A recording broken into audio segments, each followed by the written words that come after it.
Go. Do you want to introduce yourself? Hello, my name is George Gori. What do you do for a living, George? I generally tinker with bicycles and try and avoid real life.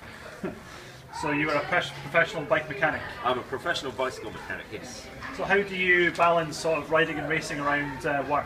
What do you have to do differently than the normal person? I try and adjust my rota and adjust my workload to suit racing and training. So in the winter I try and work less daylight hours so I can train longer hours in the winter, and in the summer when there's a lot more racing on weekends and in the evening I do more work in the day. But bike shops can be really busy and often you're working retail hours, so how do you get around that when you're trying to get in a full sort of training program and a full racing program in the summer? Obviously there's always a compromise, so you tend to either compromise on time with either your family or time in bed, and generally there's always a compromise, so you can scrape a few hours before work or after work and try and race in the evening. So in the winter it's all about those sort of dark rides with lights, you know, trying to get the hours in before and after work. Yeah, in the winter it's all about the long steady miles, so unfortunately it takes up a lot more time, and you end up riding in the cold and dark a lot. So bike racing is dangerous. Have you ever come off your bike whilst riding or racing?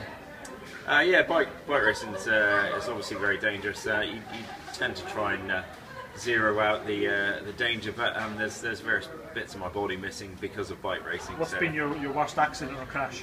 I was at the front of a bunch of about 100 people, and there was a bit of a bump, and the two guys in front of me fell, and I got run over by about 8 people. And what happened? Basically, someone's chainring went through my leg. I've got a scar to prove it. So, but as someone was trying to stop, they literally rolled over my leg that was on the floor. And how did you get over the sort of mental anguish of not being able to ride and train, and how did you get yourself back up on the road? As a true cyclist, I'm brilliant at denial, so I denied that it was ever going to happen again, and completely ignored the fact. So I got back up to speed pretty quickly, but with the help of sort of friends and knowledgeable people, I got the right tips in terms of resting and healing up. So one of the big events in London coming up is the Ride 100. How do you prepare for that, and how would you alter your training plan to really build up for that 100-mile ride around Surrey and back onto the Mall?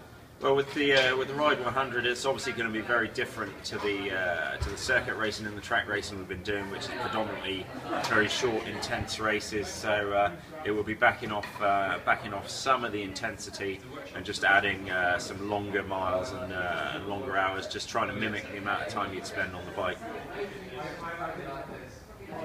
Done. Cheers. Well done.